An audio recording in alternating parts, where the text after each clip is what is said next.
कलयुग में भगवान का भक्ति के लिए आपको ज़्यादा कोई तामझाम की आवश्यकता नहीं है। यत् फलम नास्ति तपसा न योगेन समाधिना तत्फलम लभते शाम्य कलौ केशव कीर्तिनाथ। कलयुग का ये स्वभाव है। कलयुग में भगवान का कीर्तन भजन से ही आपके सभी मनोरथ पूर्ण होंगे। कलयुग केवल नाम आधारा, सुमिर सुमिर नर उतर ही पारा। कलयुग का ये स्वभाव है। कलयुग में भगवान का नाम का बहुत महत्वपूर्ण होगा। इसलिए भगवान का चलते फिरते हरिचिंतन, संत समागम हरि कथा, तुलसी दुर्लभ दोय, श्रुतधारा और लक्ष्मी पापी के भी हो।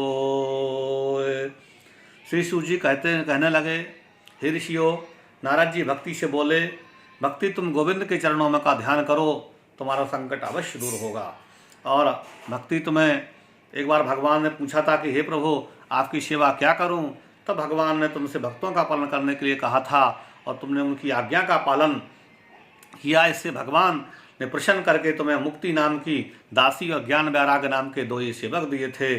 तब से तुम वैकुंठ में भक्तों का पोषण करती हो और तथा पृथ्वी पर भक्ति पुष्टि के लिए ये ज्ञान वैराग्य को लेकर छाया रूप धारण करके सतयुग में लेकर द्वापर युग तक आनंद से रही हो। लेकिन कलयुग के आने पर पाखंडों से पीड़ित होकर मुक्ति तो वैकुंठ को चली गई और उसको जब तुम बुलाती हो तब वो आती है। मनुष्य को अनेक जन्मों के बाद में कहीं भागवत के नामों में भक्ति भाव जागृत होता है।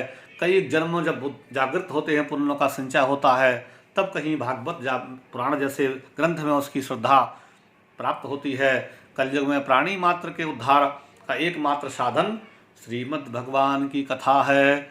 इसलिए ना तपो विर्नश्य वेदस्य न ज्ञान नामपि कर्मणः हरिहं साध्यते भक्त्या प्रमाणम तत्र गोपिकः।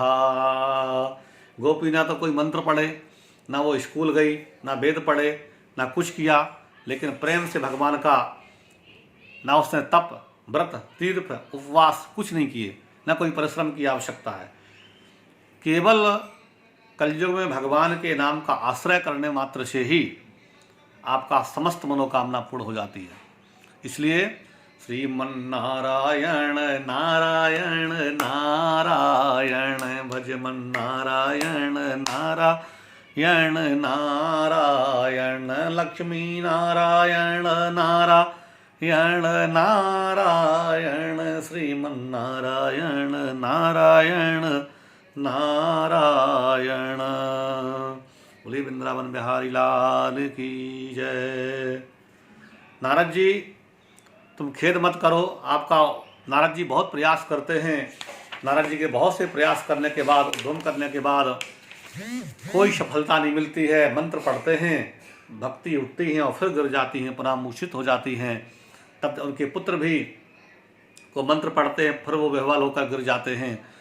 ज्ञान वैराग्य तब नारम ज्ञानम ददाति नारदः, नारम अज्ञानम ददाति खंडयति नारदः, नारदो देव दर्शनः।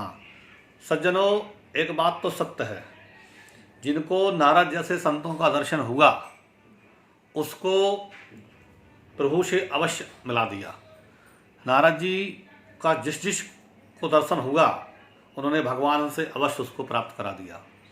इसलिए सदा सेव्या श्रीमद्भागवती कथा यस्य स्मरण मात्रेण हरिश्चिंतम क्षमास्त्रे।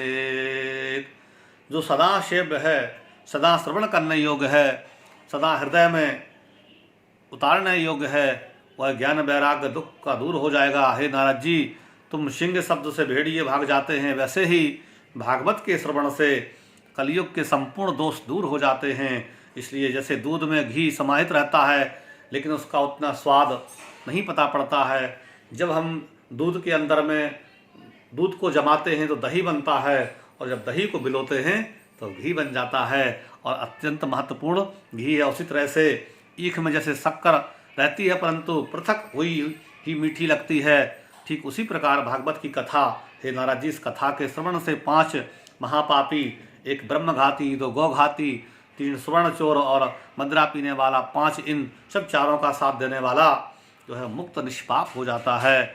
जो भागवत अनुरागी सनातन धर्म में अनुयायी होते हैं उनको भगवान की कथाओं के श्रवण में अनोखी शांति प्राप्त होती है। इसलिए श्रद्धापूर्वक सनत कुमार जी कहने लगे, हे नारद जी, जब व्यास जी को 17 पुराणों और महाभारत आदि ग्रंथों की भी रचना करने के बाद जब उनका मन में शांति नहीं मिला, तब जाकर के नारद जी एक दिन उससे पूछते कि हे महाराज जी, आप क्यों उदास लगते हैं? तब वो कहते हैं कि लगता आपसे कहीं भूल हुई है और आपने कोई ऐसा ग्रंथ पुराण लिखिए जिसमें भक्ति जागृत हो। तब जाकर के बिनु सत्संग न हरि कथा, तेहि बिन मोह न भाग, मोय गए बिनु राम जी, पद होई दृढ़ विश्वास। तब जाकर के यत्र भागवती वार्तां तत्र भक्त्यादिकं व्रजेत्, कथं शब्दं समाकर्ण्यं तंत्रिकं तरुणाययो। परम भक्ति ज्ञान वैराग अवश्य पहुँच जाते हैं। जहाँ भगवान की कथा होती है वहाँ ज्ञान भक्ति वैराग अवश्य पहुँच जाते हैं और वो कथा को सुन करके वहाँ पुष्ट हो जाते हैं। नारद जी इस प्रकार समझाया। हरिद्वार में गंगा के तट पर वहाँ गए और वहाँ बहुत से ऋषि महर्षि लोग वहाँ पहुँचते हैं। भृगु वशिष्ठश्च च्यवन्नश्च गौतमो मेघतीर्थि देवल देवार्तो रामस्तम इत्यादि परम वैष्णव भृगु वशिष्ठ चमन गौतम मेघातिथि देवल परशुराम विश्वामित्र मार्कंडे दत्तात्रेय पिपला और याज्ञवल्क्य व्यास पराशर आदि ऋषि मुनि अपनी स्त्री पुत्रों व शिष्यों सहित तथा वेदांत व पुराण वेद 6 शास्त्र भी मूर्ति रूप होकर के वहाँ गए। सारी नदियाँ व पुष्कर आदि तीर्थ वहाँ उपस्थित हो गए और हे नारद जी, स्वयं आसन पर बैठकर सनक आदि मुनियों का स्वागत किया है। जय जयकार के वहाँ नारे लगे हुए हैं और नाद बजने लगे हैं। शब्दों शंख ध्वनि वहाँ पर होने लगी है। देवता लोग पुष्पों की वर्षा करने लगे हैं। हे नारद जी, तदनंतर समत कुमारों का भागवत का महत्व सुनाने ने प्रारंभ किया है। भागवत जी की महिमा सुनते ही बोले कि इसके श्रवण से मुक्ति कर तलिस्ता मुक्ति सहज में ही प्राप्त आपको हो जाती है। जिसके घर में भागवत को आधे चौपाई आधा श्लोक का पाठ हो वहाँ राजसूय यज्ञ का फल प्राप्त हो जाता है। इसमें किंचित मात्र भी संदेह नहीं है। राजसूय अश्वमेध यज्ञ का फल प्राप्त होता है। ये श्लोकार्थम श्लोक पादम बापठेन भागवतम चया नित्यं पुण्यं वपोनोप्ति राजसूर्याश्वमेधयो यत्फलं नास्ति तपसान्योगेन समाधिनाम अनायासेन तत्सर्व सप्ताह श्रवणे भवेत्। जो फल आपको करोड़ों यज्ञ करने में जो फल नहीं होता है, सूर्य अश्वमेध प्राप्त नहीं होता है, वो आपको भगवान की कथा श्रवण करने में अनायास ही आपको प्राप्त हो जाता है। इसलिए हे सज्जनों, कलयुग में सिर्फ एक ही आश्रय भगवान की शरणागति, भगवान की कथा सुनने से मनुष्य के कायिक वाचिक मानसिक सभी अविष्ट फल प्राप्त हो जाते हैं और जन्म जन्म के दुख दूर हो जाते हैं। यज्ञाति गर्जति सप्ताह सप्ताहो गजति व्रतात् तपसो गजति प्रोच्चे स्त्री संति नित्या ही गर्जति। भागवत सबसे यज्ञ से भी अधिक गर्जता है, व्रत तीर्थ योग तथा अधिक गर्जता है। और क्या कहे नारद जी, सप्ताह सबसे अधिक गर्जता है। सप्ताह का विधि श्रीमद् भागवत सबसे उत्तम विधान है, सबसे प्रधान विधान है।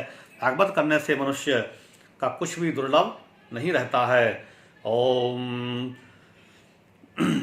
विहाय कामान या सर्वान् मुपाश्चर्तति निस्पृहा नर्मगो निरहंकाराश्च शांतिमधिगच्छति।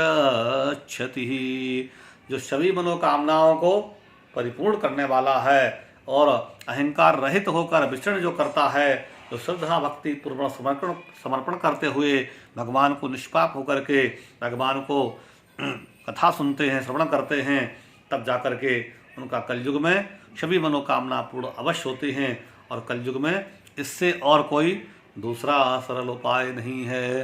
हे कृष्ण गोविंद गोविंद गोपाला, श्री गोविंद गोविंद गोपाला, जय मुरली मनोहर नंद लाला, जय रास रचैया नंद लाला, जय गोविंद गोविंद गोपाला, जय मुरली मनोहर नंद लाला, जय रास रचैया नंद लाला।